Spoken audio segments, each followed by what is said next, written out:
On dit qu'il y a une règle tacite dans le milieu. Ne jamais partager ses meilleures idées trop vite. Mais quand on est la plus jeune développeuse d'une équipe qui peine à retenir votre prénom, le seul moyen de se faire remarquer, c'est parfois de briller un peu trop fort. Je m'appelle Lynn Tran, j'ai 27 ans et jusqu'au mois dernier, j'étais développeuse junior chez Synapse Solutions, une ESN de taille moyenne installée dans une tour de la Pardieu, à Lyon. Le genre d'endroit avec le décor de start-up cool obligatoire, pouf géant dans l'entrée, une tireuse à bière qui ne servait que pendant les after-work trimestriels et un baby-foot qui prenait la poussière. Je ne sortais ni de Polytechnique ni de Centrale. Mon diplôme venait des cours du soir du CNAM, décroché en écrivant du code entre deux services dans un petit bistrot. On m'avait embauché parce que je n'étais pas cher, que je travaillais vite et que je ne demandais rien. Pendant 6 mois, j'ai fait profil bas. J'ai débogué du code legacy à la chaîne et j'ai gardé mes idées pour moi, dans un carnet Clairefontaine qui ne quittait jamais mon sac. Jusqu'au jour où j'ai craqué.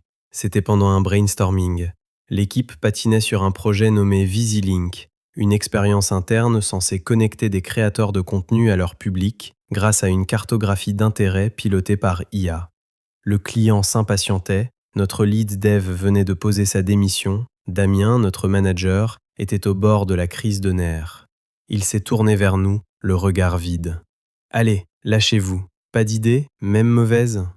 J'ai hésité un instant, le cœur battant. Puis j'ai ouvert mon carnet. J'ai pitché une interface qui se brancherait sur les API des réseaux existants, analyserait passivement les habitudes des utilisateurs et fournirait aux créateurs des analyses d'audience sur mesure en temps réel. Ça faisait 6 mois que je travaillais dessus, en secret, tous les week-ends, à peaufiner chaque ligne. Pour la première fois de la réunion, Damien a levé les yeux de son ordinateur. « Pas con », a-t-il marmonné. À la fin de la journée, il m'a demandé de lui envoyer mes notes, par un mail laconique. J'aurais dû me méfier. Les 3 semaines qui ont suivi ont été une succession de réunions opaques auxquelles je n'étais pas convié. Une équipe de développeurs seniors a été retirée d'autres projets. Mes croquis ont disparu de mon bureau. Damien m'adressait à peine la parole, sauf pour une clarification rapide. Et puis le mail est tombé, envoyé à toute l'entreprise. Je suis ravi de vous annoncer que VisiLink a été sélectionné comme finaliste pour le Grand Prix de l'innovation numérique. Ce projet n'existerait pas sans le leadership visionnaire de Damien Laroche. Saluons son génie. Je suis resté figé devant mon écran, incapable de cligner des yeux. Mon nom n'était mentionné nulle part. Au dîner de gala, Damien portait un costume bleu marine et ce même sourire suffisant qu'il arborait chaque fois qu'il s'attribuait le travail d'un autre. Quand il est monté sur scène, il tenait son trophée en verre comme s'il l'avait forgé de ses propres mains. « L'innovation, c'est être à l'écoute du futur », a-t-il déclaré. Et parfois, les meilleures idées naissent quand le management leur donne l'espace pour grandir. J'ai applaudi poliment, comme tout le monde. Après la cérémonie, il m'a retrouvé près de la sortie. « T'es jeune, Lynn », m'a-t-il dit, sa main lourde sur mon épaule. « T'en auras d'autres, des occasions. » J'ai souri et j'ai simplement répondu « Bien sûr ». Mais ce qu'il ne savait pas, ce que personne dans cette boîte ne savait, c'est que 3 mois plus tôt, j'avais discrètement déposé une demande de brevet à l'INPI en mon nom propre et sur mon temps libre. Je ne pensais pas en avoir besoin.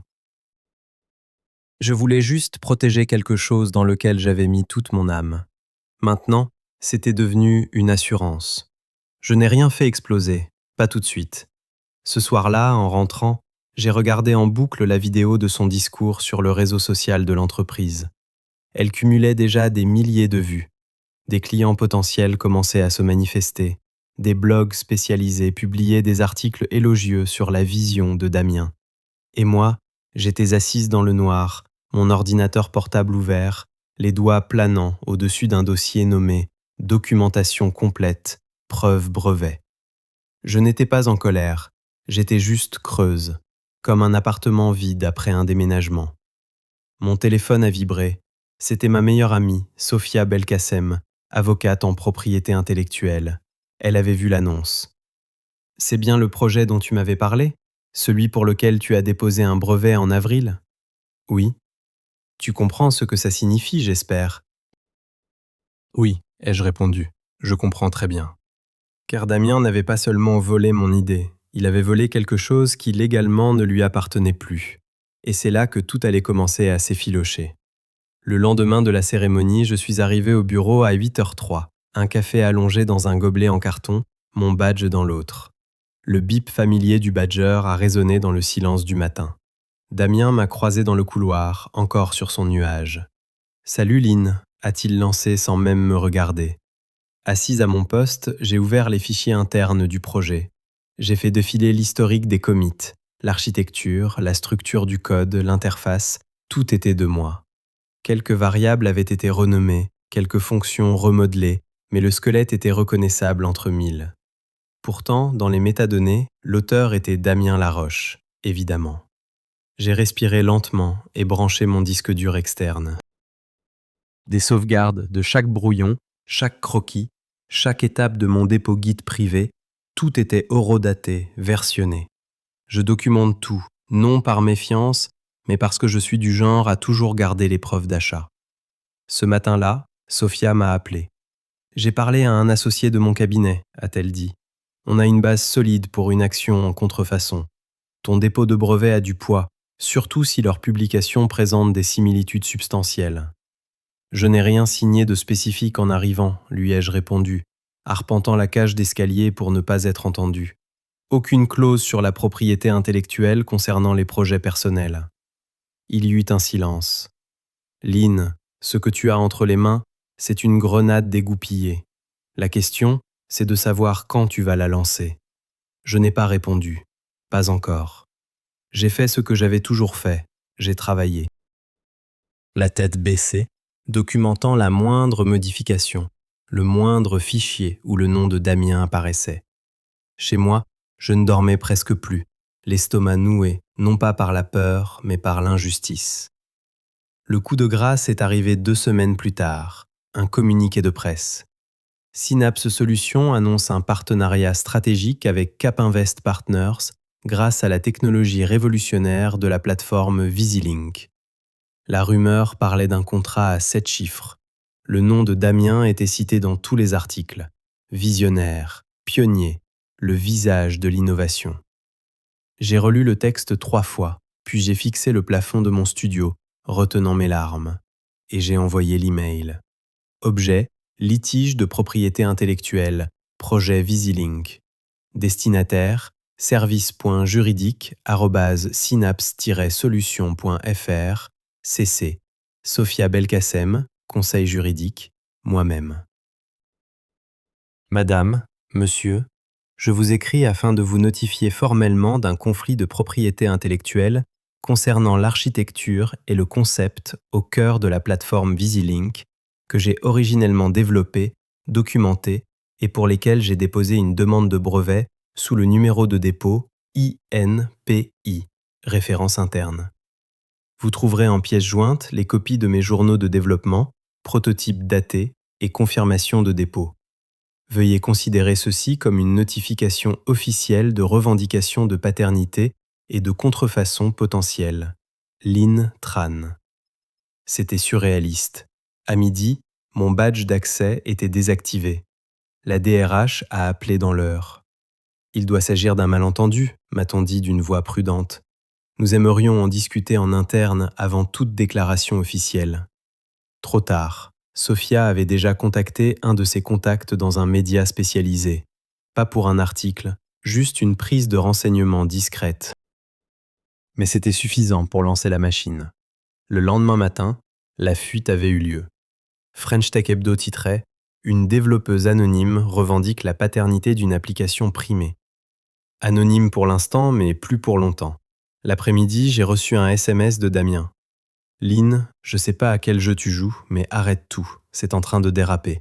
On peut trouver un arrangement, juste toi et moi. » Je n'ai pas répondu. L'heure de négociation à l'amiable était passée.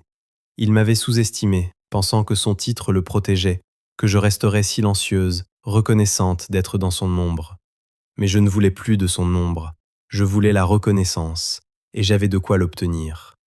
Le vendredi matin, tout avait changé. Une simple revendication était devenue quelque chose de bien plus bruyant, de bien plus réel. « C'est en ligne », m'a annoncé Sophia au téléphone avant même que j'aie bu mon café. Un grand quotidien avait repris l'affaire. Mais cette fois, ils utilisaient mon nom. Je l'ai vu, en gras, sur l'écran de mon téléphone. Lynn Tran, ancienne développeuse junior chez Synapse Solutions, affirme que son idée a été volée et utilisée sans son accord. Le dépôt de brevet remonte à plus de 3 mois avant le lancement primé de VisiLink. Ma boîte mail a explosé. Des messages de soutien d'anciens collègues, de camarades de promo et même d'inconnus. Votre courage vient de me donner le mien. D'autres étaient moins tendres, des comptes anonymes me traitant d'ingrate, d'arriviste. Le pire venait de Damien. Objet, tu es en train de tout foutre en l'air. Je ne sais pas ce que tu espères, Lynn, mais il n'est pas trop tard pour arrêter. Retire tout ça, pars sans faire de vagues et on trouvera un arrangement. Je peux parler au conseil d'administration.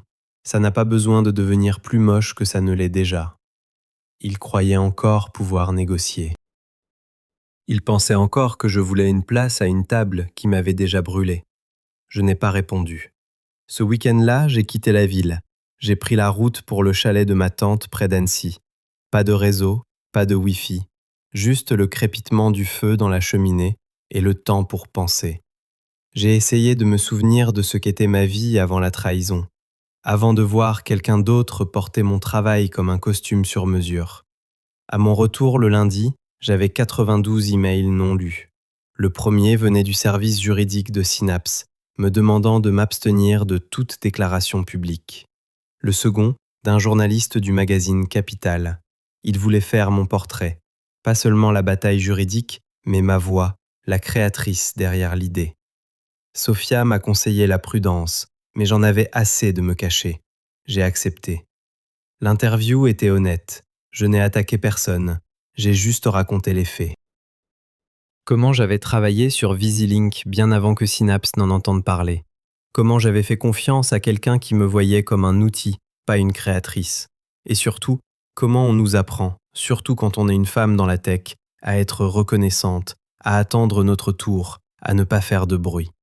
Mais parfois, le bruit est le seul langage que le pouvoir comprend. L'article a fait l'effet d'une bombe, et puis l'inattendu s'est produit. Un email de Cap Invest Partners, le partenaire du fameux contrat. Objet, urgent, révision du partenariat VisiLink. Cher Lynn Tran, j'ai lu votre histoire. J'ai également examiné votre dépôt de brevet. Je tenais à ce que vous sachiez que nous n'avons jamais été mis au courant de cette situation. Nous suspendons avec effet immédiat notre accord avec Synapse Solutions. Si vos affirmations sont valides, et franchement elles semblent l'être, nous n'irons pas plus loin. Cordialement, Arnaud Devilliers, PDG de Cap Invest Partners. Je l'ai transféré à Sophia. Sa réponse est arrivée en majuscule.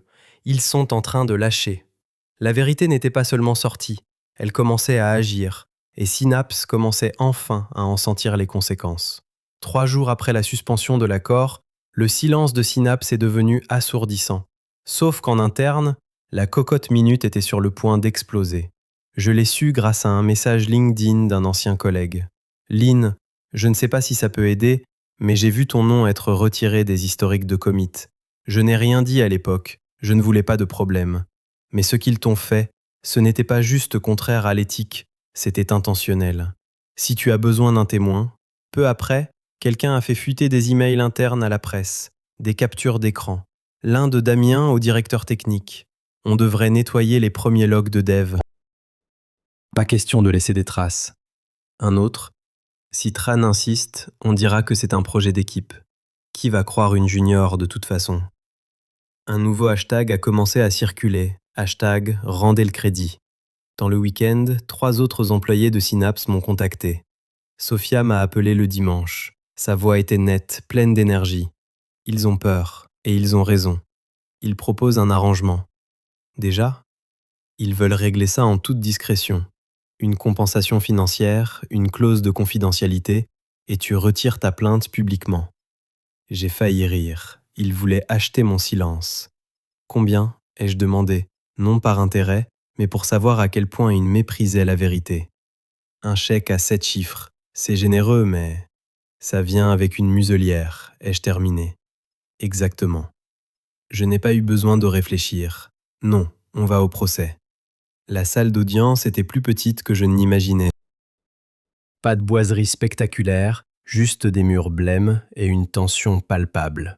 Près de 8 mois s'étaient écoulés. Tout était maintenant exposé, les emails, les logs, les témoignages. Un mur de preuves, solide, irréfutable. Pourtant, Synapse s'est défendu, parlant de développement collaboratif, affirmant que j'avais contribué sans attendre de reconnaissance. Et Damien, assis là dans son costume cher, semblait encore croire qu'il pouvait s'en sortir avec un beau discours. À la barre, il m'a qualifié de jeune talent prometteur. Il a souri, adouci sa voix. J'ai toujours cru en Lynn. Je pense simplement qu'il y a eu un malentendu. L'innovation n'appartient pas à une seule personne. C'est là que Sophia s'est levée. Maître, nous souhaiterions verser au dossier la pièce 42. C'était une capture vidéo de l'espace Slack de Synapse, un message de Damien. Elle n'est pas prête pour être mise en avant. Soyons stratégiques. On garde son nom hors de tous les communiqués de presse, au moins jusqu'à ce qu'on ait bouclé le financement. Le silence qui a suivi était assourdissant. Le verdict est tombé 2 semaines plus tard. Le jugement a été rendu en ma faveur.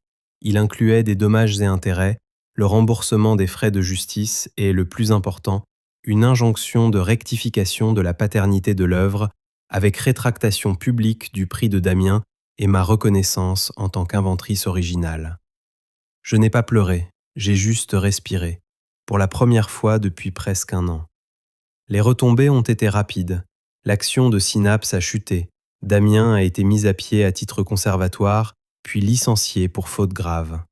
6 mois plus tard, j'ai lancé ma propre entreprise, Clarté Tech, une société de conseil axée sur l'innovation éthique et la protection de la propriété intellectuelle. On ne construit pas seulement de la technologie. On construit des avenirs que personne n'aura le droit de voler. La semaine dernière, je suis monté sur la scène d'une grande conférence sur la tech, la même qui avait autrefois applaudi le nom de Damien. Cette fois, les projecteurs étaient sur moi. J'ai regardé la foule de jeunes développeurs, d'ingénieurs, beaucoup de femmes, beaucoup de gens à qui on avait dit qu'ils n'avaient pas l'étoffe d'un leader. Et j'ai dit, ils m'ont dit que j'avais de la chance d'être là. Mais la chance n'a pas écrit ce code. La chance n'a pas conçu cette architecture. C'est moi qui l'ai fait. Et j'ai failli tout abandonner, parce que je pensais que personne ne me croirait. Mais le silence n'est pas une condition de la réussite. Vous n'avez pas à disparaître pour avancer. Vous pouvez parler, vous pouvez vous battre et vous pouvez gagner. Après, une jeune fille de 19 ans à peine est venue me voir, les larmes aux yeux. Je suis en école d'informatique, m'a-t-elle dit. Et tous mes profs disent la même chose.